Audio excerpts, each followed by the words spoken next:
Bueno, muchas gracias por la presentación y gracias a todas las que os habéis interesado en esta charla.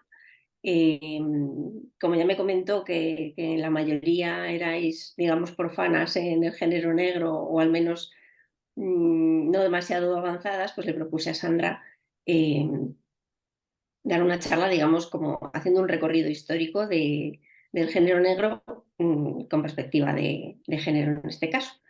Y bueno, como ya podéis ver en la presentación, la mujer en el género negro solo podemos ser víctimas porque es el papel que siempre se nos suele asignar en este género, que incluso a día de hoy sigue, por desgracia, siendo un poquito machista y un poquito androcentrista. Pero bueno, poco a poco vamos ganando terreno y yo creo que la cosa ha mejorado bastante en los últimos años.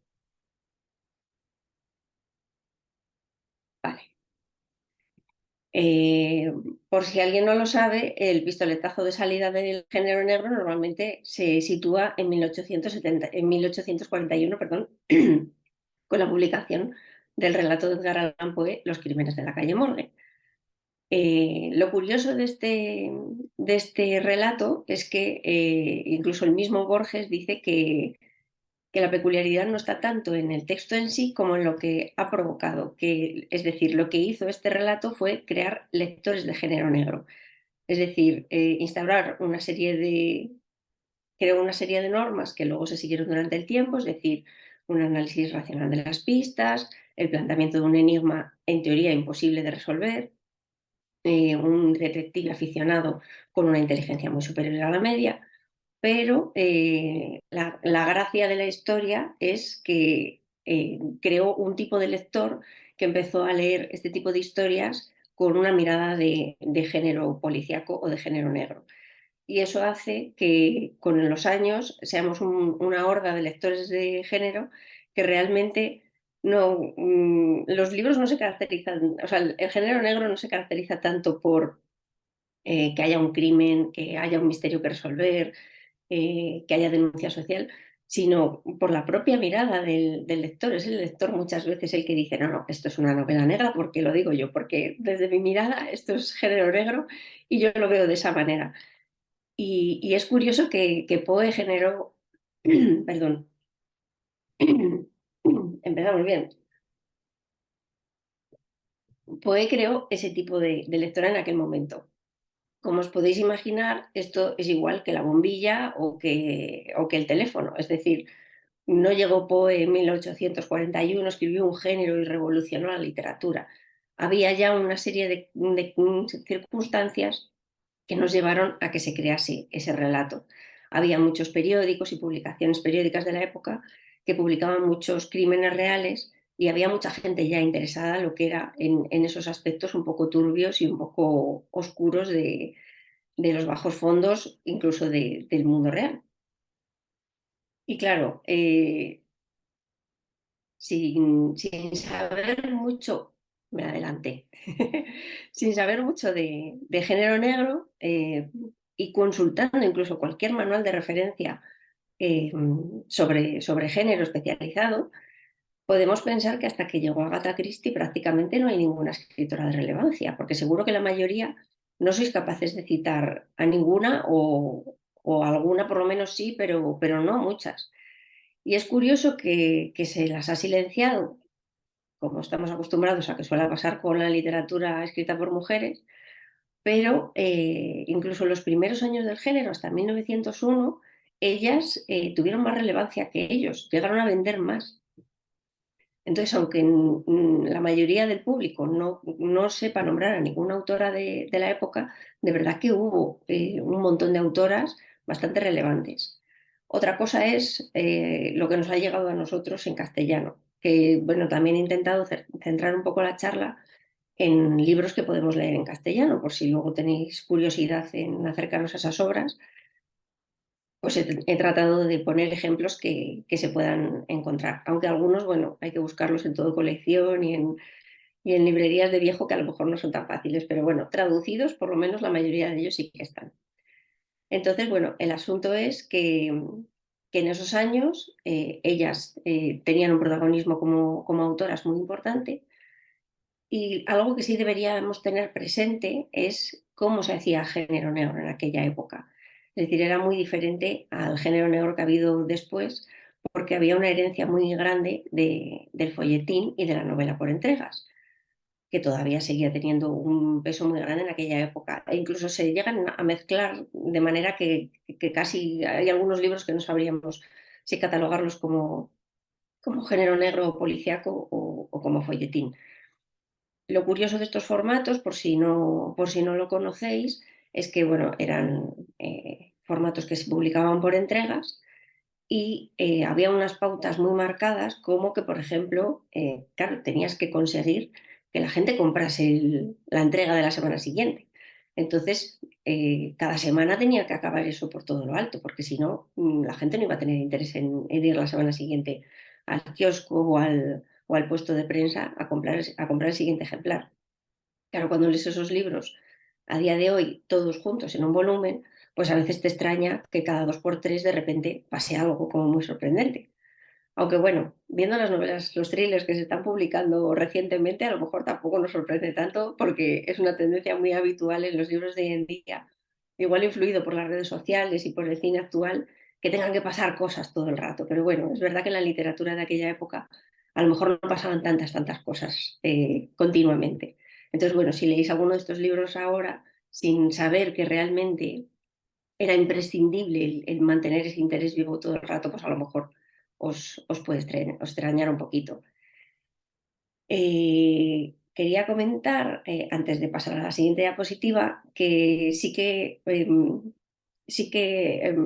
bueno, perdón, que perdí el hilo, que no tenemos que esperar mucho más allá de 1841 para encontrar a escritoras que escriban obras policíacas o de novela negra. Bueno, voy a utilizar novela negra para englobar todo el género, aunque una parte sea más policíaca y otra más negra, por no andar con distinciones.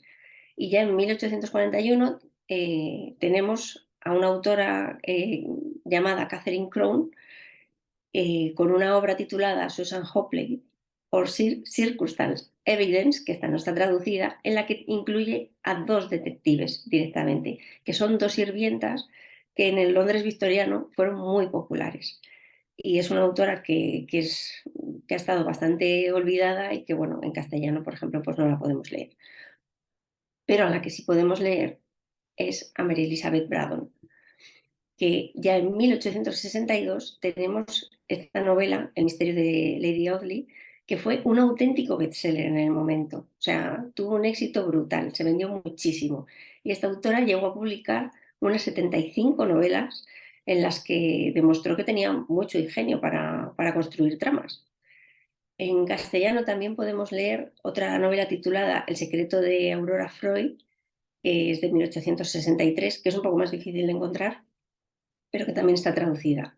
Como os pongo en la diapositiva, una de las características de esta novela, que era también como parte del folletín, es el tema de la sensation novel, de la novela sensacionalista, que son novelas pues que habría gente que las calificaría a lo mejor incluso de románticas, porque suele haber tramas de amor que tienen bastante peso, pero tiene mucho más peso el tema de las mentiras, de las traiciones, de los secretos y lo que viene siendo el que haya un misterio, aunque sea por lo menos narrativo, en este tipo de historias.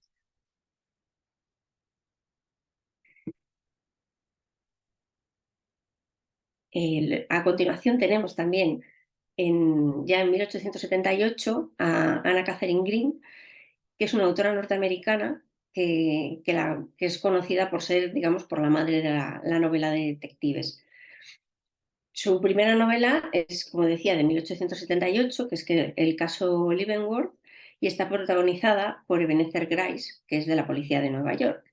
Lo más divertido de este tipo de novelas es que en fecha posterior va a incluir un personaje que es el de Miss Amelia Butterworth, que es una detective aficionada, solterona.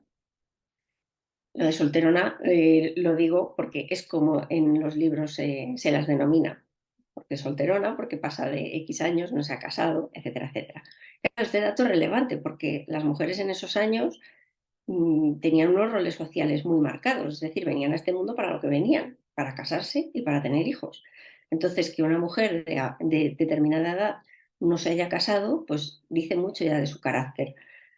Es una mujer independiente que vive ya sola, no tiene a lo mejor esa necesidad de tener un marido o un pretendiente y le encanta fisgonear y por lo tanto investigar crímenes. Tiene una inteligencia superior a la media y eso lo demuestra en las conversaciones que tiene con este policía, con Ebenezer. Y siempre tienen unos conflictos dialécticos tremendos, intentando quedar siempre uno por encima del otro. Os recuerdo que estamos a finales del siglo XIX, 1878, 1897, y una mujer le está recriminando a un hombre que no tiene razón, que aunque sea el jefe de la policía de Nueva York, que la que tiene razón es ella, que es la que sabe realmente de todo ese tipo de cosas, que la que es más observadora y andan siempre con ese rifirrafe. Y lo bueno es que además el personaje de él dentro de que sabe que tiene esa superioridad de ser el jefe de la policía, le mantiene mucho respeto, o sea, no escucha mucho sus ideas y las tiene muy en cuenta.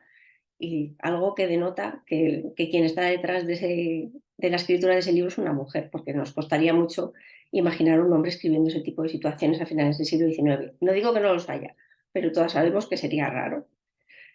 La autora publicó 37 libros en 40 años. Y hay otro elemento también muy destacable en sus tramas, y es que ella era hija de un abogado.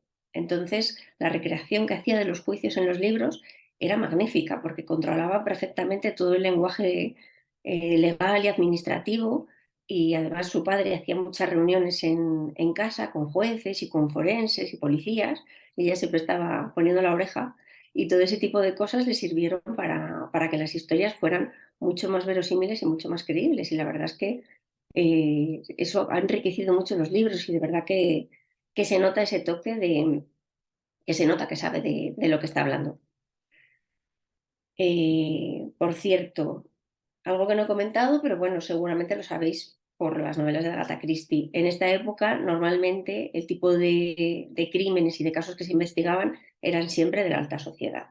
Tanto los personajes que investigan como los personajes que son asesinados suelen ser de las clases altas del momento y bueno, si aparece alguien que sea de una clase más baja, casi siempre se le suele llevar hacia al lado del sospechoso bueno, por todo el tipo de prejuicios sociales que había en aquel momento. Pero todo este tipo de novelas siempre suele ser, o sea, transcurren o en caserones o con familias muy acomodadas. Puede haber robos, puede haber secuestros, también debido a todo ese tipo de circunstancias sociales y económicas que tenían los protagonistas. Y como pongo en la diapositiva, eh, la protagonista esta que os comentaba, Miss Amelia Butterworth, es un personaje que sirvió como referente para Miss Marple, entre muchas otras detectives que vinieron después. Y también remarco aquí que este personaje se creó 9 años antes que Sherlock Holmes, que parece que Sherlock Holmes también fue el que descubrió el petróleo. Y obviamente el personaje de Sherlock Holmes es fundamental para la literatura de género, pero hay muchos rasgos que ya habían aparecido antes de que llegase él y que muchas veces se le atribuyen a Arthur Conan Doyle como al inventor de esos rasgos y no siempre es así, como uno que veremos a continuación. Eh, esta escritora escribe, o sea, compone a la primera detective norteamericana y la novela se publica en 1884, como podéis ver. La hija del detective, de Lawrence Lynch, que es un seudónimo que esconde detrás el nombre de Emma Murdoch Van de Meter. Fue autora de unas 22 novelas, varias de ellas detectivescas, y una de las cosas más importantes que introdujo esta escritora es que su detective se disfrazaba para investigar en los casos. Puede sonar como algo muy extraño, pero sin embargo, cuando Arthur Conan Doyle lo hizo con Sherlock Holmes, a todo el mundo le parecía muy normal que se disfrazase para investigar los casos. Bueno, pues esta autora lo hizo unos años antes de que lo hiciese Arthur Conan Doyle. Con esto no quiero decir que Arthur Conan Doyle la plagiase ni la copiase, lo mismo. Seguro que muchos autores llegaban a las mismas conclusiones, pero es un rasgo que se suele destacar mucho de Sherlock Holmes y es algo que no solamente explotó Arthur Conan Doyle ni fue el primero en hacerlo en aquel momento.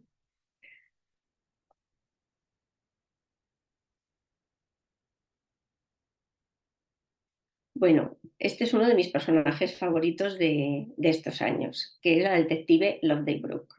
Me parece fascinante. Esta novela en principio no está traducida, pero sí que hay una versión, digamos, no del todo legal, de alguien que ha hecho el esfuerzo de traducirla y que la tiene en su blog, que yo ha sido la manera en la que accedí a ella.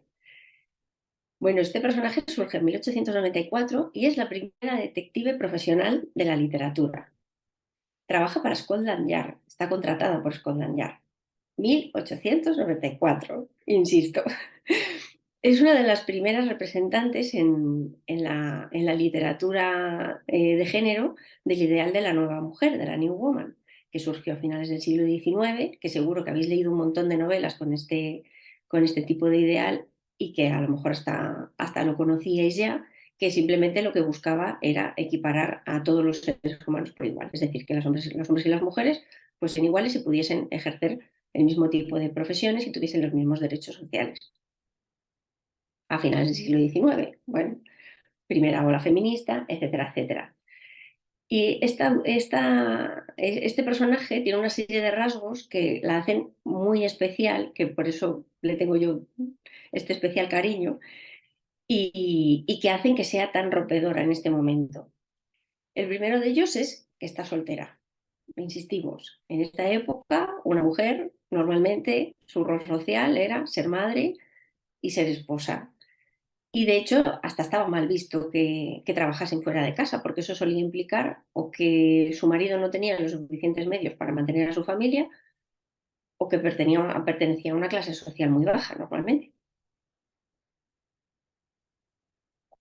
Bueno, pues Loveday Brooke trabaja para la policía de Londres, de Scotland Yard, y además ella lo afirma en los relatos que trabaja porque le gusta, porque se le da muy bien su trabajo, porque es muy buena y porque le gusta su trabajo. Sí que remarca que necesita el dinero para vivir, por lo que también es un plus, trabaja por dinero, es decir, no trabaja por afición como todas estas detectives que hemos visto hasta ahora, que son señoras que, bueno, pues tienen tiempo libre y les gusta investigar. Esta no, esta trabaja porque necesita el dinero, le gusta su trabajo, pero quiere su recompensa económica, algo que también es muy novedoso porque hoy en día nos parece como lo más normal del mundo, pero en aquella época de verdad que no lo era. Bueno, sobre el tema de estar soltera, en ningún momento a lo largo de las historias tampoco se comenta ni que se vaya a casar, ni que esté prometida, no hay coqueteos ni entre sus compañeros ni de sus superiores hacia ella, algo que también en aquel momento pues no deja de ser raro porque se solía cosificar demasiado a los personajes femeninos. Insisto, como siempre, no a todos, pero bueno, la pauta y la norma solía ser eso. Y otra de las cosas que también es muy novedosa es que debido a los casos que investiga, es una mujer que viaja muchísimo. Claro, eso conlleva que viaja sola. A finales del siglo XIX va en diligencia, va en tren. Y eso también implica que ocupa el espacio público a veces a unas horas a las que no estamos acostumbrados a ver a mujeres, o al menos a un determinado tipo de mujeres en esta época, ocupando ese espacio público. Hay un fragmento en el que ella pues, va camino del hotel y va caminando por la calle, ella sola. En aquella época, o sea, eso era algo completamente impensable. Si una mujer iba sola por la calle a esas horas, todo el mundo asociaba que era un tipo de mujer concreto y no se consideraba que fuese una mujer respetable. Entonces, el que ella premeditadamente haya introducido estos rasgos en este personaje es muy revolucionario para el momento. Y además el personaje está muy bien construido, tiene mucho carácter, tiene muy buenas dotes detectivescas y bueno, los casos, pues vale, sí, son los típicos casos que ella va investigando y luego de repente dice, ya está, ya lo tengo todo resuelto. Y te da la solución, aunque te la explica toda, pero tú te quedas como diciendo, no me has dado tiempo a intentar averiguar quién es el culpable. Ahí pues, a lo mejor puede cojear un poco, pero sí que es cierto que luego en cuanto a construcción de personajes y al valor que introduce dentro del género, es fundamental. Y un dato súper importante es que hasta 1918 en la policía de Londres no entró a trabajar ninguna mujer como agente de policía. Es decir, para que luego digan que la ficción no construye realidades. Pues aquí queda clarísimo que la ficción construye realidades. Y no digo que alguna niña leyese ese libro y quisiese ser agente de policía, porque eso es un concepto demasiado contemporáneo, pero bueno, creo que es revolucionario, desde luego, que pasase esto en aquel momento. Bueno, luego tenemos a Mary Roberts Rinehart, que es, bueno, una autora hiperprolífica. A lo largo del siglo XX escribió un montón de novelas, o sea, es que no he puesto ni el recuento porque escribió muchísimos libros. Y bueno, podríamos decir que si Anna Catherine Green es la madre de la novela de detectives, Reinhardt podría ser o su hermana o su hija literaria, porque van muy de la mano. Lo que pasa es que Reinhardt es un poco más moderna todavía. Sus personajes femeninos suelen ser los protagonistas y son mucho más fuertes. También tiene a protagonistas solteronas, mujeres de mediana edad, pero el rasgo distintivo también de estos personajes es que son mujeres súper valientes. Se enfrentan a unas situaciones cuando están investigando que a veces te quedas como diciendo, madre mía, yo no sé si yo me atrevería a subir por esa escalera o a meterme detrás de esa pared, por mucho que sea un espacio más o menos que tengo controlado de mi casa o de lo que sea. Solían ser tramas, pues sí, que transcurrían mucho en caserones o en, bueno, no eran crímenes de habitación cerrada como los que vinieron después, pero bueno, sí, más o menos se movían en espacios muy cerrados, o pueblos pequeñitos, o villas pequeñas, o casas, cosas de ese estilo.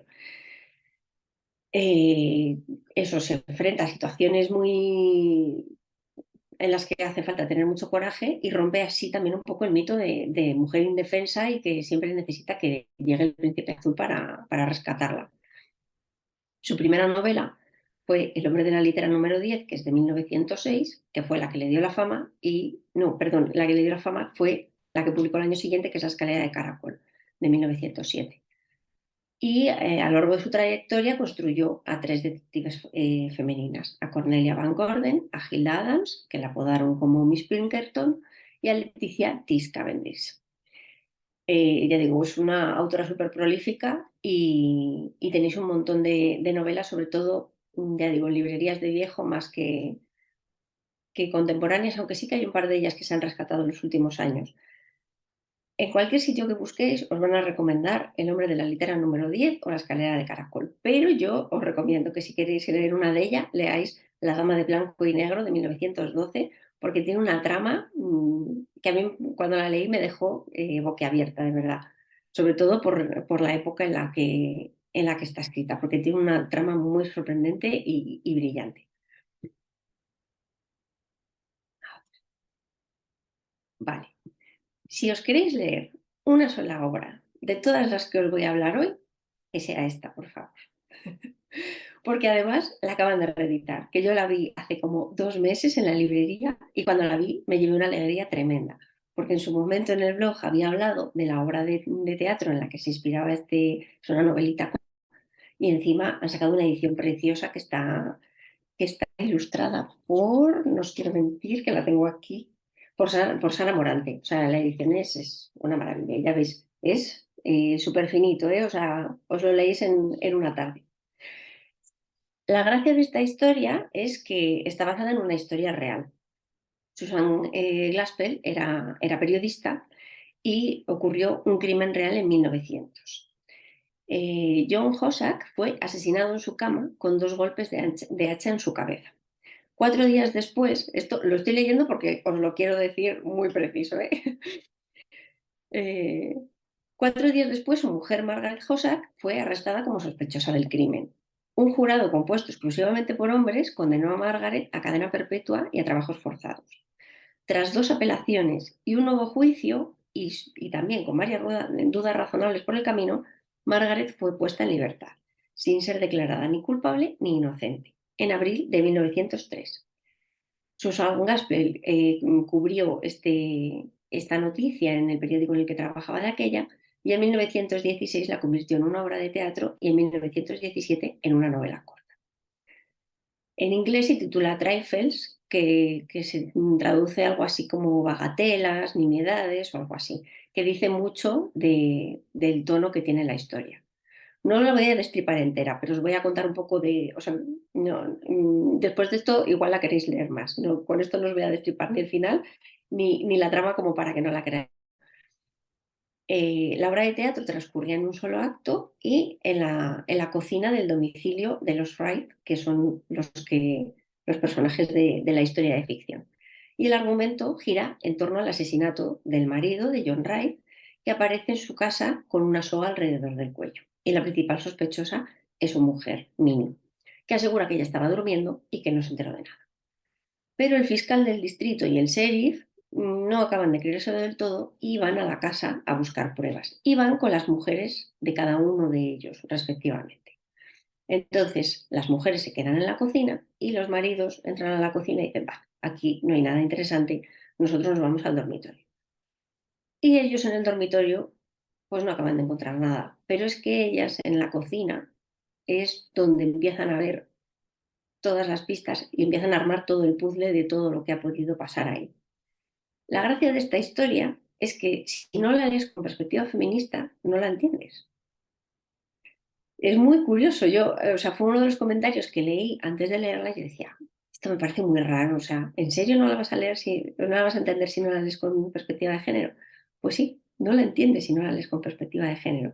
Y encima en 1916. O sea, es brillante y sobre todo los silencios y todos esos pequeños detalles de la vida doméstica que un hombre en aquella época probablemente no comprendiese porque no estaba habituado a estar en ese tipo de espacios domésticos, pues se pierden buscando, pues no lo sé, sangre o un hacha o alguna cosa súper sangrienta y realmente la clave está, pues eso, en los trifles, en lo que consideran nimiedades porque son cosas de mujeres supuestamente.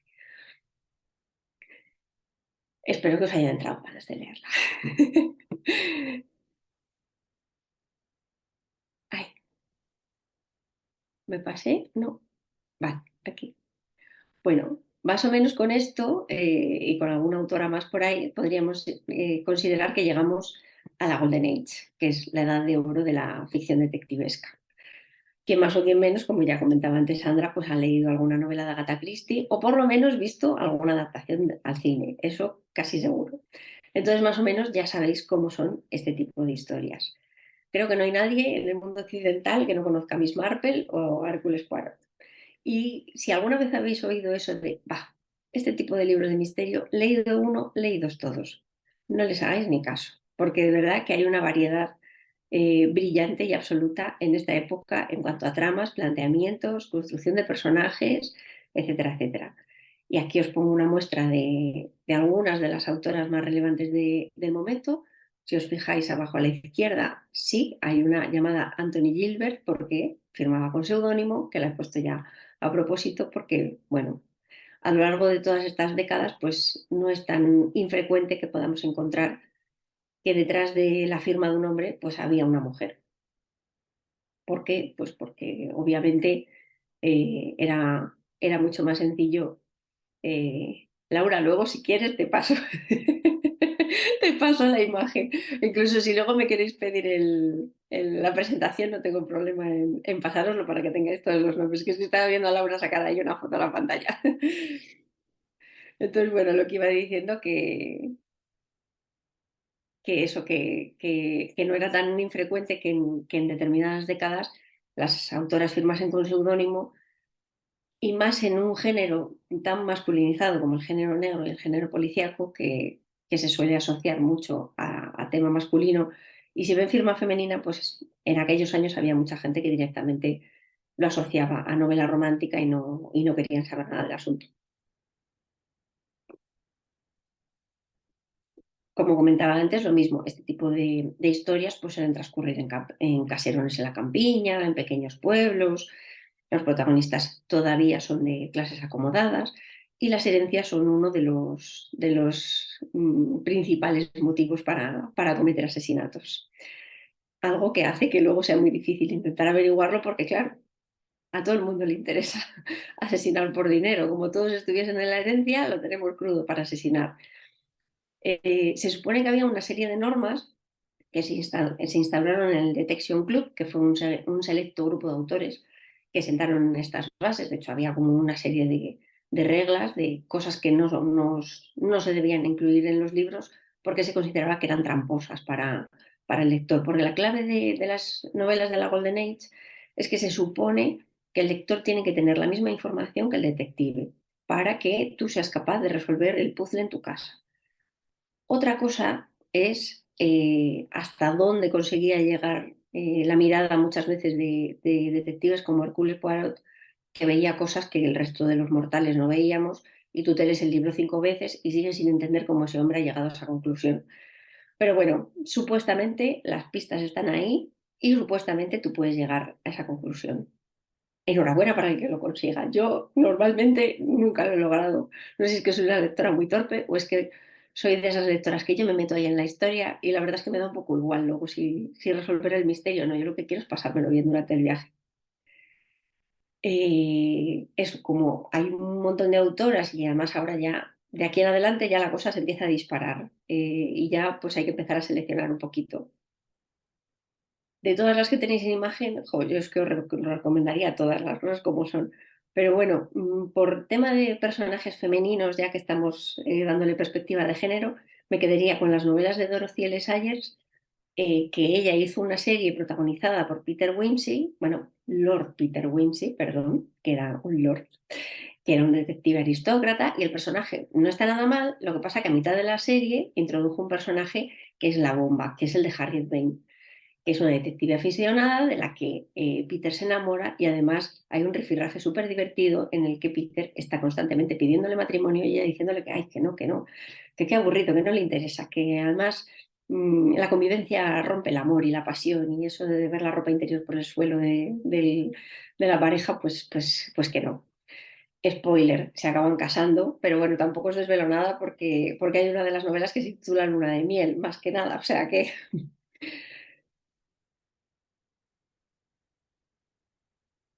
vale. Después del hito de Edgar Allan Poe de instaurar como el punto de salida del género, otro de los hitos fundamentales es la publicación en 1929 de Cosecha Roja de Dashiell Hammett.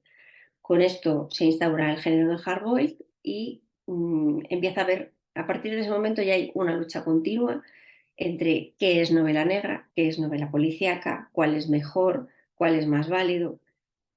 ¿Qué pensáis? Pues ya os lo digo yo. Esto lo escribieron señores con un punto de vista muy masculino y muy masculinizado y obviamente lo que se ha instaurado como esto es novela negra pura de verdad es esto, el hardboiled, es decir, novelas muy violentas en las que las mujeres no tienen cabida, ni están ni se las esperan. Eso hay una violencia física y verbal muy grande, todo gira en torno a ellos y todos los personajes son masculinos. Además, para colmo de males, tenemos la instalación de la femme fatal con todo esto. Claro, ¿qué pasa con la instauración de la femme fatal? Bueno, pues que las tramas ahora van a pasar de los caserones y de las villas pequeñas, se van a trasladar a las calles y a las grandes ciudades. ¿Qué no había en las calles de las grandes ciudades en 1929? Pues señoras respetables. Entonces, en los libros no encontramos ni madres, ni hermanas, ni primas, ni hijas, solo amantes que llevan a los protagonistas a la perdición, porque ellas son las culpables de todos los males siempre. Si aparece una mujer, es ya siempre la causa de la perdición, aunque sea él el que se enamora de ella, da igual. Ella es la culpable porque ella es la exuberante, ella es la llamativa, ella es la que se ha puesto delante de su mirada para que él se enamore de ella. Las mujeres pertenecían al espacio doméstico y el espacio doméstico desaparece radicalmente del género negro y del hardboiled. Qué casualidad, ¿no? Entonces, claro, pues no, es que no hay delincuentes femeninas prácticamente en todos esos años. Bueno, tenemos el glorioso caso del cartero siempre llama 2 veces, pero vuelve a ser otra femme fatal, porque ella es la culpable llevar a la perdición a su amante, etcétera, etcétera. Entonces, y luego para colmo de males, pues el cine también afianza todos estos clichés. Al respecto de todo esto, tengo un libro por aquí que me he leído hace unos meses, por si os interesa el tema de la femme fatal, se verá al revés. Pero bueno, luego si no, si hace falta os lo escribo en el chat, que no lo tengo puesto. Se titula Hombres Fatales y es de Lisenda Julibert. Está publicado por Acantilado. Lo mismo, otro bien delgadito que os leéis en un par de tardes. Y este libro lo que hace, bueno, se titula Hombres Fatales precisamente porque lo que hace es desmontar el mito de la femme fatal y además basándose en este cuadro que cuando la autora lo vio, de repente su cerebro hizo clic y dijo, ostras, pero si es que nos están contando la historia al revés todo el rato. Y es que es tal cual, es que es así. O sea, la femme fatal se supone que se ha construido para representar un tipo de mujer que yo no sé muy bien hasta qué punto era real en aquellos años dentro del mundo de la violencia y de todo esto. Pero bueno, ahí quedó y vamos, se ha perpetuado durante décadas y décadas y nos va a costar un montón además arrancarlo y quitarlo de la sociedad. Otra cosa que os quería decir. Bueno, eso, que este tipo de libros básicamente tienen como dos hitos históricos, que es el crack del 29, que eso generó pues, que hubiese mayor violencia, mayor picaresca, porque bueno, pues la población no tenía prácticamente ni para comer, y la instauración de la ley seca, que lo mismo, fue una generadora de historias para el género negro brutal, porque bueno, claro, pues la gente quería beber, había bares clandestinos y todas esas historias que sí que pasaban en realidad, pues al final en la ficción tuvieron una fuerza y un enganche pues muy importante. Entonces, bueno, lo que os comentaba, casi no hay mujeres, ni protagonistas, ni escritoras casi, dentro de lo que se considera como género negro puro, lo que os digo, como hardboiled. Pero sí que tenemos unas gloriosas muestras que han conseguido romper un poco el canon, aunque no os creáis que es tan fácil encontrarla en los manuales de referencia. Todavía hay expertos que se niegan a darles la relevancia que tienen. La primera de ellas sería Vera, que es la autora de Vera, que se publicó en 1943. Seguro que muchas, si no habéis visto la película, os suena de haberla visto, un cuadro, un policía mirando al cuadro. Bueno, pues ya os digo que la película se carga el espíritu del libro, pero de cabo a rabo. De hecho, Vera Caspari se cogió un cabreo tremendo con Otto Preminger, que fue el director, porque se carga toda la esencia de la novela. No os puedo contar mucho porque, claro, es que esta novela tiene un giro muy grande a mitad de novela. Pero digamos que una mujer llamada Laura es asesinada en su casa y alguien le dispara en la cara y la desfiguran. Entonces, una serie de personajes empiezan a hablar de ella y a contarnos cómo era Laura, cómo la veían ellos, etcétera, etcétera. Y el kit del asunto está en el capítulo final o en la parte final de la novela, que es revolucionaria en cuanto a cómo está planteada y las cosas que se cuentan en esa última parte. Siento no contarlo, pero claro, es que si queréis leerlo, os quito toda la emoción. Ya digo, si habéis visto la película, nada que ver. O sea, lo que hayáis visto, sí, bueno, en la trama principal pues más o menos tiene relación, pero lo que es el espíritu del libro no tiene nada que ver. Algo que hizo muy relevante en este libro es que en 1943, que todas las historias estaban protagonizadas, perdón, la mayoría por detectives, aquí el protagonista no es el detective, es decir, hay un detective que está investigando el asesinato de Laura, pero realmente los protagonistas son todos ese mare magnum de voces que nos describen cómo es Laura y que además veremos que cada una nos cuenta la película a su manera y cada uno describe a Laura de una manera diferente. Luego hay que llegar al final del libro para conocer la realidad. Fue una escritora súper feminista en el momento en el que vivió. Tenía muy claro que la libertad se la daba el dinero y el poder tener libertad económica y trabajó durante muchos años como guionista en Hollywood porque son aquellos años, la verdad es que daba bastante dinero. Lo que pasa es que tuvo problemas porque se afilió al Partido Comunista causa con la que con los años se llevó una decepción tremenda porque pensaba que eso era otra cosa y al final pues vio que no era lo que le habían vendido y eso hizo que la pusieran en la lista negra y bueno, pues tuvo ciertos problemas para seguir siendo guionista, pero bueno, firmó unos cuantos buenos guiones en aquel momento y luego también tuvo una pareja con la que compartió vida durante un montón de años y no se casó no sé si se casó al final de su vida o nunca se casó, ahora mismo no lo recuerdo, pero que también en estos años, aunque fuese Estados Unidos, que parece que en algunas cosas eran más modernos, pero también eran muy conservadores y esto del matrimonio y de no estar casados no lo llevaban demasiado bien. ¿Eh?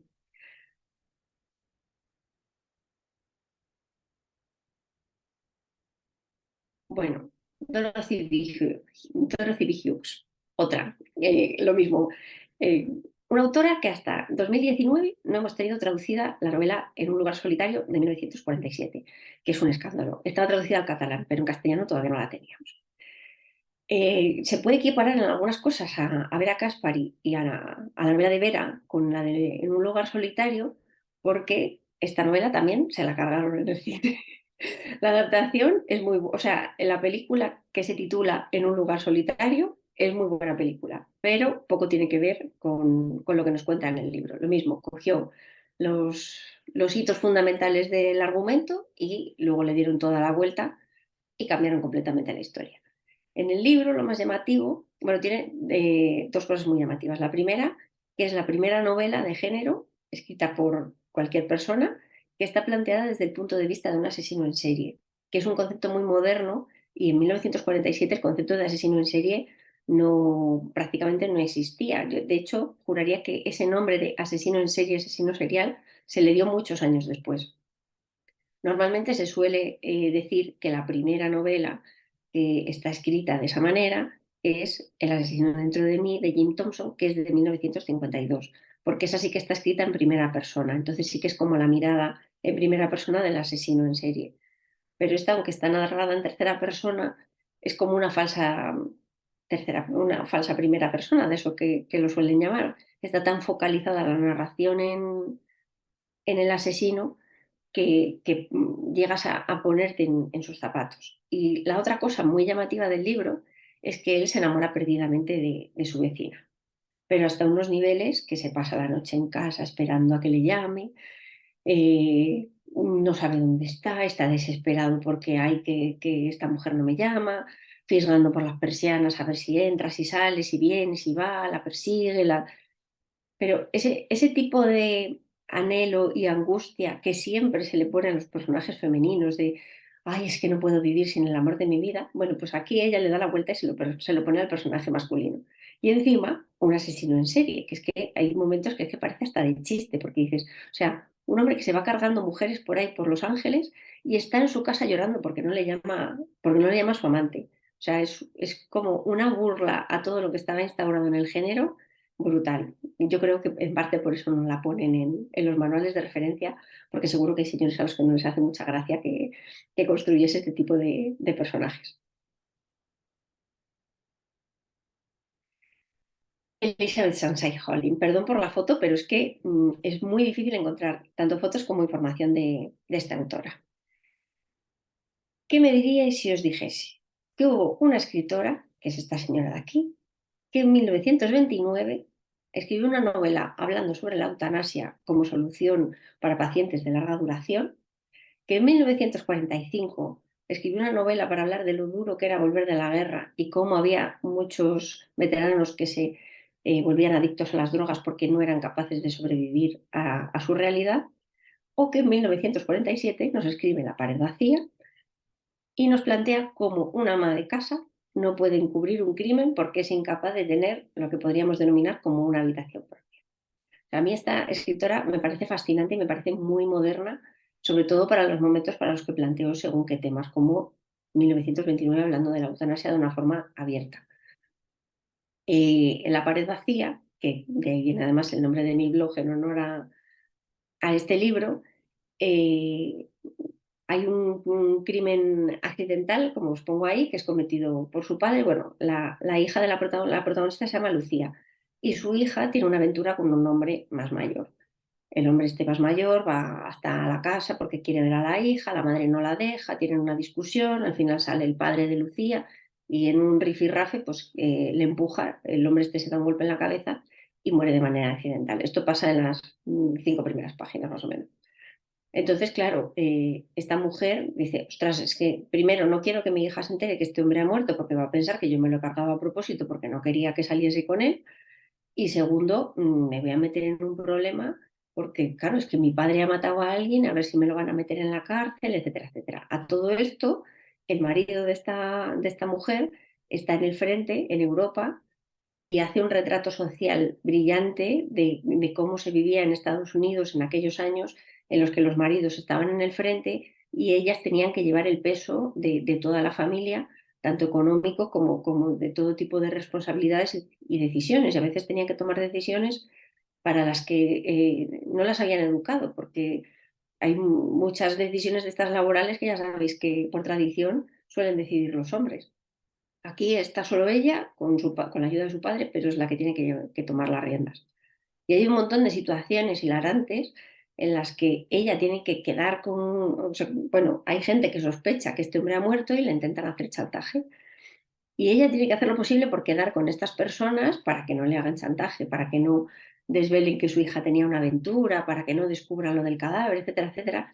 Y no puede quedar con ellos porque no la dejan salir de su casa, porque su padre le dice, ay, pues si vas a no sé dónde, yo te acompaño, la hija, ay, pues yo tenía que ir a comprar no sé qué, el hijo, ay, pues ya te llevo yo. Es decir, lo que viene a ser una ama de casa con hijos que se tiene que ocupar de las tareas domésticas y es que no le dejan salir de su casa directamente, o sea, porque, mamá, ¿pero dónde vas a ir tú sola un lunes a las 9 de la mañana? No, no, no, voy yo contigo. Entonces, claro, pone en evidencia por qué las mujeres hasta cierto punto no podían ocuparse de andar limpiando crímenes y ocultando cadáveres, porque es que ni los hijos ni la familia les dejaban siquiera salir de casa sin tener que justificar a dónde iban y cuándo volvían. O sea, y claro, y tiene muchos monólogos interiores reflexionando sobre todo ese tipo de cuestiones. Que claro, a lo mejor alguien que está buscando solo el misterio, etcétera, etcétera, pues bueno, pues se queda un poco como, bueno, pues yo quería un poco más de acción. Pero claro, todo este tipo de reflexiones que nos hacen en los años 40, pues resultan, la verdad es que muy, muy interesantes. Margaret Millar. Bueno, lo de esta mujer es de juzgado de guardia, porque esta era la mujer de Ross MacDonald, que no sé si le conocéis, pero normalmente cuando se cita a la tríada padre de la novela negra canónica, suelen ser Dashiell Hammett, Raymond Chandler y Ross MacDonald. Bueno, pues incluso el propio Ross MacDonald decía que el malo del matrimonio era él, como escritor, que la buena era su mujer, que la que sabía escribir era su mujer. Y yo considero que también, que sin que, o sea, aunque él no escribiese mal, ella yo creo que lo hacía mucho mejor. Lo que pasa que, claro, él consiguió mucha fama, entre otras cosas, porque creó un personaje que se llamaba Lew Archer, que fue llevado al cine por Paul Newman. Y claro, pues competir contra eso, pues ya resulta complicado. Eh, Un dato que tengo aquí anotado, puesto así en negrita para que no se me olvidase. Una cosa fundamental en estos años es que muchos autores se hicieron muy famosos por hacer series de novelas. Es decir, pues como Ron MacDonald, la protagonizada por Lew Archer, Raymond Chandler, pues con Philip Marlowe, Dashiell Hammett con el agente de la Continental. Y las autoras en general en estos años no tenían estas series de novelas. De misterio sí, tipo Agatha Christie y todas estas novelas que os digo más aristocráticas sí. Pero todas estas que se salían un poco de lo que era el misterio y se acercaban más al hardboiled, no había muchas autoras que hubiesen creado series. Y eso en aquel momento era un reclamo muy importante para las ventas. Realmente sí que el que tuvieses un personaje del que te enganchabas y al que seguías novela tras novela, hacía que ellos tuviesen en algunos puntos más éxito que ellas. Y encima que se adaptasen al cine, protagonizadas por Humphrey Bogart en muchos casos, pues hacía que tuviese todavía más relevancia y más notoriedad sobre todo. La historia de Margaret Millar es curiosa porque tras casarse fue madre y sufrió una depresión postparto, aunque en aquel momento no se denominaba así. Y le prescribieron reposo en cama porque supuestamente tenía una enfermedad cardíaca que yo cada vez que lo leo digo, esta mujer lo que tenía era una ansiedad tremenda, o estrés o algo parecido. El caso es que, bueno, pues como estaba en cama, su marido le llevaba novelas policíacas porque a ella le gustaban mucho las novelas policíacas. Y llegó un día en que ella, ya cansada de leer esos libros que le gustaban mucho, dijo, si es que la cosa es que yo esto lo haría mucho mejor. Y se puso y obviamente lo hizo mucho mejor. Hay un montón de novelas que os podría recomendar y os voy a recomendar la que más os va a costar encontrar, que es Las puertas de hierro de 1945, pero es que es una novela muy peculiar. Está muy descatalogada y la traducción la verdad es que no podría ser peor porque es bastante regular, pero a pesar de eso, en 1945, insisto, nos cuenta la historia de una mujer internada en un centro psiquiátrico con el miedo que dan, o el respeto, o no sé qué palabra utilizar, porque lo de miedo lo digo porque las condiciones, por lo menos hasta hace fecha reciente, de los centros psiquiátricos eran muy duras y, por supuesto, nadie quería que un pariente le ingresase en un centro de estos porque bueno, en muchos casos al final les acababan medicando para tenerles controlados y les tenían atontados perdidos. Claro, pues imaginaros en 1945 cómo podía ser la situación, que te practicaban una lobotomía, la primera de cambio, y se quedaban tan a gusto. Entonces, esta novela está dividida en tres partes y la parte central es la que transcurre en el centro psiquiátrico y la gracia, aunque no está narrada en primera persona, el foco sí que está puesto mucho en el personaje de esta, o sea, en el personaje que está ingresado en el centro psiquiátrico y cuenta muy bien cómo la medicación la aturde, cómo no confía en los cuidadores ni en las compañeras, no tiene una noción clara del tiempo, es todo muy confuso, muy vago y es muy difícil contarlo como lo cuenta ella y que tengas esa percepción de que realmente está en un sitio en el que pues no tienes ventanas, no sabes muy bien dónde estás, no sabes si es de día, si es de noche, si o sea, la atmósfera que consigue crear es súper opresiva. O sea, mm, y luego, por ejemplo, en novelas como Pagarás con maldad, que es de 1950, que es la que comento en la diapositiva, aunque no la he puesto, trata temas como, por ejemplo, el del aborto. Porque la protagonista, o sea, bueno, en esa novela no solo se habla del aborto, sino también del suicidio. Y es de 1950. Vamos, que Margaret Millar no tenía miedo a meterse en el fango en aquel momento. Y una de las cosas importantes es que tenían eso, un fuerte componente psicológico y hacían que el lector, la verdad es que se cuestionase mucho su forma de ver el mundo. Intentaba ofrecerte puntos de vista muy variados y muy controvertidos para, para cuestionar un poco al lector. Y por último, en esta época, por supuesto, la grande, inigualable, increíble Patricia Highsmith. Todo lo que digáis de ella, de que era una desagradable, una rancia, una mala persona, no hagáis ni caso. Sí, era introvertida, sí, era mejor en distancias cortas que con mucha gente, y sí, era antisemita y racista, pero habría que ver cuántos autores en esa época no dijeron barbaridades como las que dijo ella. Con esto no quiero defender ni el antisemitismo ni el racismo, por favor, ¿eh? Pero era un producto de su época, es decir, ella reflejaba cómo era la gente en aquel entonces. El caso es que la gracia es que Highsmith escribió novelas muy buenas que muchos críticos rechazaron por el hecho de ser novelas de género. Y el principal mérito de Highsmith es que consiguió que los lectores empatizasen con los culpables. Cualquiera que haya leído una novela de Tom Ripley no quiere que le pillen, ni cuando roba, ni cuando mata, ni cuando sustituye a la personalidad de otro, ni todas las barbaridades que hace. O sea, en eso era una genia en idear tramas muy psicológicas y que consiguiera que entendieses los motivos del criminal para que tratases de defenderle.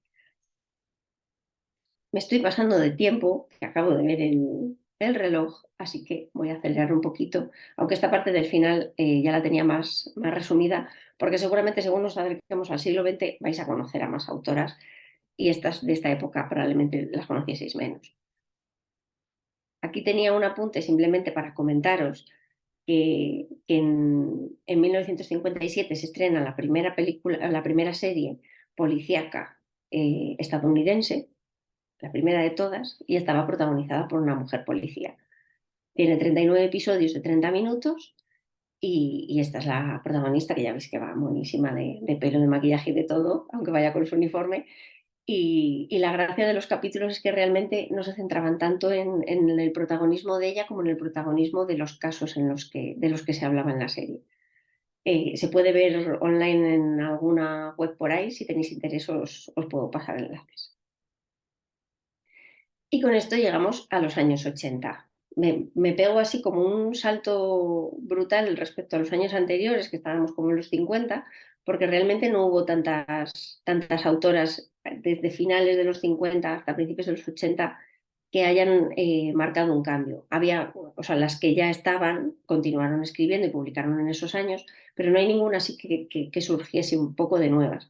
De hecho, siempre he tenido la teoría de que si no influiría todas estas corrientes que hubo en Estados Unidos después de la guerra, de que la mujer volviese al hogar, etcétera, etcétera, sería algo para investigar. Pero bueno, llegamos a 1982 y tenemos a Sue Grafton y a Sara Paretsky, que son fundamentales las dos porque son las dos que crean por primera vez una serie de protagonistas femeninas detectives que son detectives profesionales, es decir, tienen su agencia o sea, no su agencia, tienen su oficina para atender casos y Sue Grafton creó el alfabeto del crimen, la loca de ella, y digo loca porque, claro, quería crear una novela por cada letra del abecedario.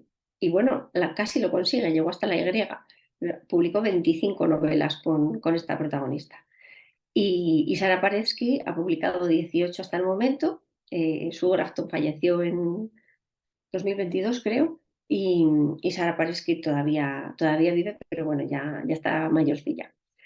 Eh, las protagonistas son mujeres independientes, viven solas, les encanta su trabajo, son buenas en él, y luego tienen una serie de rasgos personales que hacen que sean más cercanas. Por ejemplo, tienen muy buena relación con sus vecinos, algo que jamás encontrarás en un detective de estos de los años 30.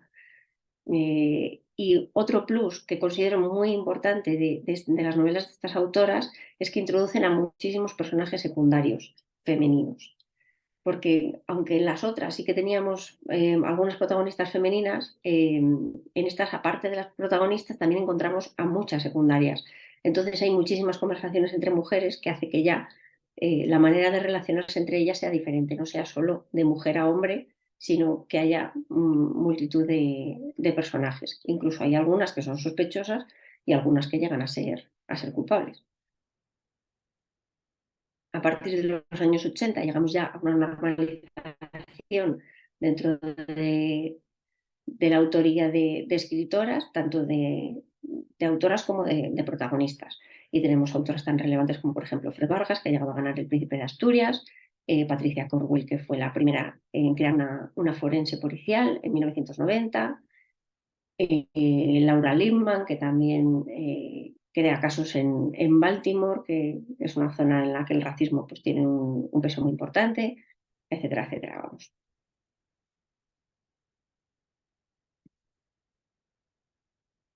Otro apunte televisivo, y es que aunque con el personaje de Jessica Fletcher se perpetúa el rol de la detective aficionada, pues era una mujer moderna que vivía ella sola, que hacía deporte, que vivía de sus libros. Y bueno, como sabéis todos, esta serie tuvo un éxito televisivo brutal y, bueno, pues ayudó a visibilizar también el papel de las mujeres dentro del género. A lo mejor os preguntáis que qué pasa, que si solo hay libros escritos en Estados Unidos y en Europa de género negro. Bueno, pues como podéis ver en este mapa es de autores y autoras, pero bueno, hay de un montón de orígenes. Lo que pasa que, bueno, es verdad que de autoras, pues de lo que más nos llega suele ser de Norteamérica o de Europa, excepto en estos últimos años que, por ejemplo, en Latinoamérica sí que ha habido un boom muy grande y encontramos, por ejemplo, a Claudia Piñeiro, a Fernanda Melchor, Dolores Reyes, Selva Almada, Belén López Peiro, o sea, hay un montón de autoras latinoamericanas que han surgido en estos últimos años. Y, por ejemplo, en África y en Asia sí que hay autoras, por ejemplo, de novela japonesa sí que nos han llegado algunas, y de africana, pues es que realmente hasta 2000, tenía el dato por aquí apuntado, 2002 creo que no es la primera novela negra escrita por una mujer africana, que es escrita por una maliense. Entonces, bueno, pues por las circunstancias sociales y políticas, pues también es a lo mejor un poco más difícil que aborden este tipo de género en estos países. Quería ofreceros un poco el panorama de la novela negra en España, pero veo que me voy mucho de tiempo y no sé si queréis hacer preguntas. Entonces, como vosotras me digáis, si queréis que haga un repaso rápido en 5 minutos, lo hago. Y si no, pues lo dejamos aquí. ¿Qué me comentáis? Dime, Sandra.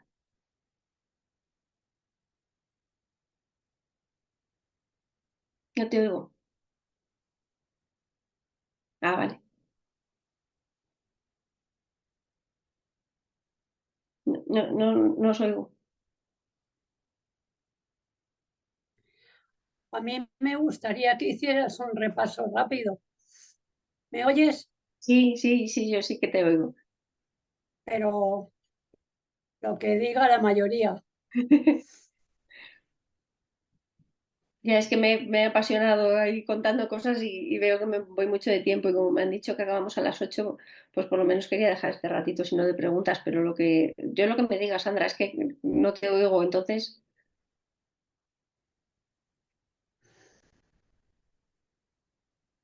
no te oigo, Sandra, dime algo. Marta, perdona, que es que estaba silenciado y no era consciente de que lo tenía silenciado. Todo el rato te estaba diciendo que estamos enganchadas a la charla y que tenemos mucho interés en que continúes, que nos Vale, apetece mucho. vale, soy súper breve, de verdad, por si luego queréis hacer preguntas o lo que sea y tampoco quiero hacerme muy pesada, vale, pues No hay acabo. preguntas, ganas de escuchar esta parte. Vale. Bueno, pues lo que comentaba, ¿qué pasa en España? Bueno, pues en España pasa una guerra civil. Entonces, no tenemos una trayectoria como puede haber en Estados Unidos de género negro por nuestra circunstancia social. Pero algo que tenemos que destacar es que en 1911 tenemos el primer relato de género escrito en España y que además está escrito por doña Emilia Pardo Bazán. Trató de emular un poco las historias de Sherlock Holmes, pero sí que tenía ahí la cosa de que quería que fuesen menos tramposas, porque las historias de Sherlock Holmes sí que son un poquito tramposas. Y su detective se llamaba Selva y era un detective aficionado. Las historias tienen como un toque un poco aristocrático, muy clásico y tal. Bueno, escribió dos realmente, La gota de sangre y la otra no recuerdo cómo se titula. Se recuperó hace un par de años en un volumen las dos historias. Lo que pasa que es que la segunda, protagonizada por Selva, no estaba acabada. Entonces, bueno, se ha hecho como un ejercicio de recopilación de los borradores que había de ella y bueno, pues no es una historia tan redonda como La gota de sangre, digamos. Claro, os podéis preguntar que cómo puede ser que no hubiese género negro durante la dictadura en un país en el que teníamos un periódico como El Caso. Y es una pregunta muy lícita, porque claro, dices, interés por los crímenes está claro que había, y encima se contaban crímenes reales, y además el caso era súper truculento, o sea, pero claro, es que el género negro realmente es un género protagonizado principalmente pues, por policías o por detectives, y claro, obviamente en la dictadura no puedes poner a un policía a investigar un caso, porque o sigues las normas del régimen o te lo van a censurar.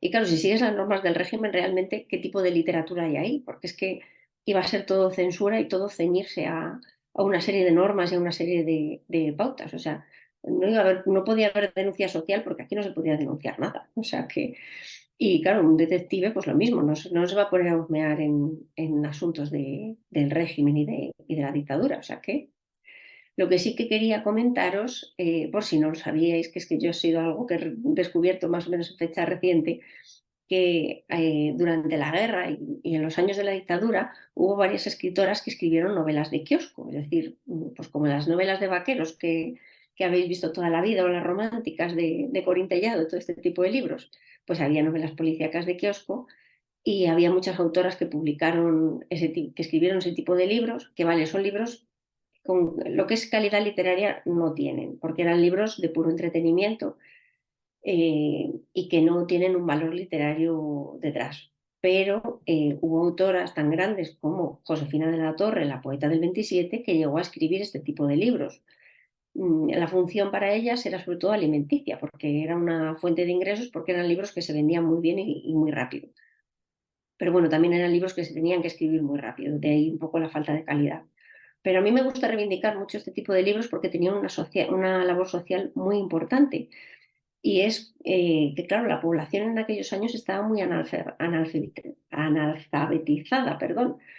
O sea, no había cultura, pues porque, bueno, pues a raíz de la guerra, etcétera, etcétera, el nivel cultural de la población era muy bajo y estos libros estaban escritos con un tipo de lenguaje y de roles muy marcados para que la gente rápidamente descubriese quién era el vaquero, quién era el indio, quién era el bueno, quién era el malo, que descubriese fácilmente ese tipo de roles con un lenguaje coloquial y había mucha gente que leía ese tipo de libros. Entonces, hubo mucha gente que sí que mantuvo la afición a la lectura gracias a estos libros y aunque a lo mejor pues, no se les puede dar un premio literario por su calidad, pero bueno, oye, cumplieron una labor social muy importante y vamos, creo que cualquiera ha visto o algún abuelo, algún tío o alguien en casa que tenía un porrón de este tipo de novelas porque además les solían encantar.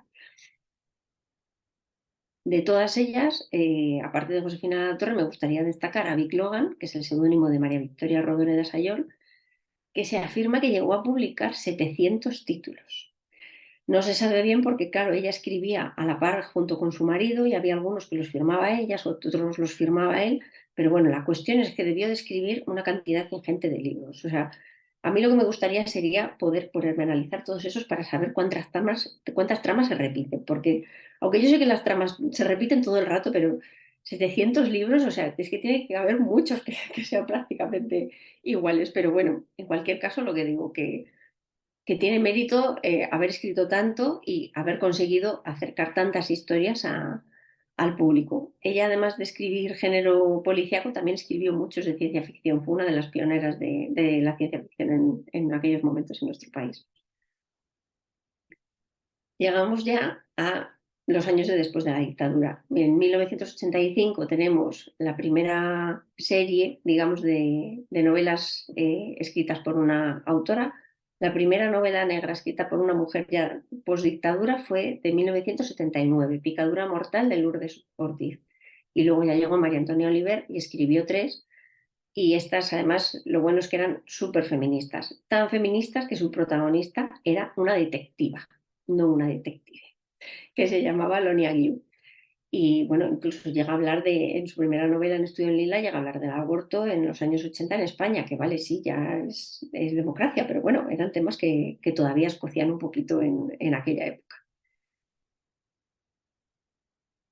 Con esto llegamos a la archiconocida y grandiosa Alicia Jiménez Barlet, que además de ser una grandísima escritora, es una persona súper amable y encantadora, que bueno, pues creó la serie de Petra Delicado, que es la primera policía de nuestra literatura, que es una policía de Barcelona y es también un personaje muy feminista. Se ha casado, se ha divorciado, no ha querido tener hijos, le gusta beber, le gusta comer, se lleva muy bien con su compañero y además ella es la superior de los dos, es decir, ella es la inspectora y su compañero es no sé si es subinspector, sí, es subinspector, sí, eh, Fermín, Fermín Garzón. Es verdad que no tengo ahí apuntado el nombre, que estoy tonta.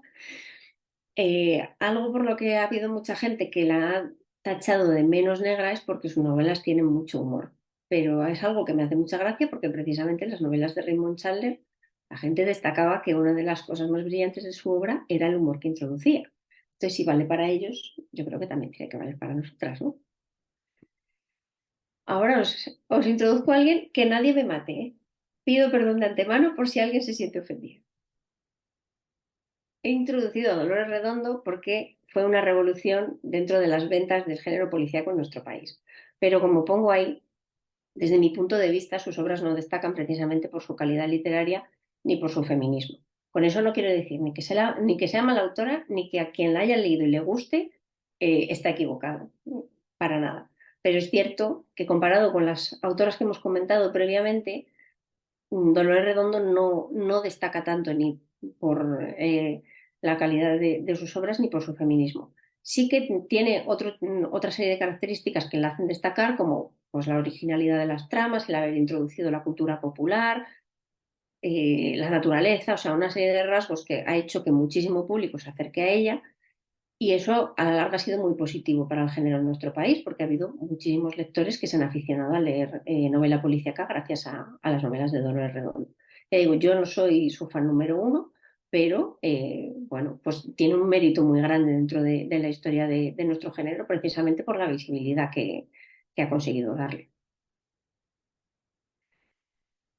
Y pues nada, llegamos al momento actual y podríamos decir que el momento actual se caracteriza por una hibridación de géneros y de tendencias. La novela negra ya no es tan estricta, las novelas policíacas no tienen por qué ser tan cerradas e incluso pues hay autoras que a lo mejor no son conocidas por ser autoras de género, como puede ser Marta Sanz o Rosa Montero, que han hecho sus pinitos en el género. Elia Barceló también es más conocida a lo mejor en novela fantástica, pero también ha escrito género negro. Y luego, pues bueno, tenemos autoras como, para mí, las dos más grandes junto con Alicia Jiménez Barlet en este momento podrían ser Rosa Rivas y Esther García Llobet, que pueden ser la cosa más opuesta del mundo a nivel literario y sin embargo las dos las considero fabulosas. También he introducido a Teresa Cardona y a Nuria Bendicho, que acaban de arrancar, pero tienen mucho potencial y creo que realmente están escribiendo cosas muy interesantes. Y bueno, Park es una de las pioneras también de nuestro país que lleva un montón de libros publicados.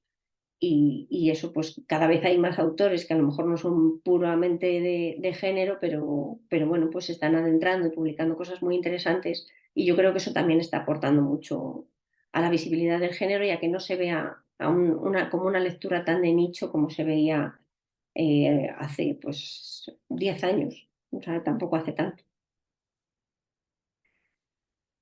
Como comento aquí, pues bueno, pues no siempre es fácil rastrear a algunas autoras porque la crítica y sobre todo algunos estudiosos pues las han dejado a un lado con eso de que es literatura para mujeres. Y considero que lo que debe primar por encima de todo, de géneros, de estilos y de todo, es la calidad literaria. Y las que os he traído ya aquí, pues creo que de alguna manera, pues en todas ellas, por lo menos esa calidad literaria sí que la encontramos.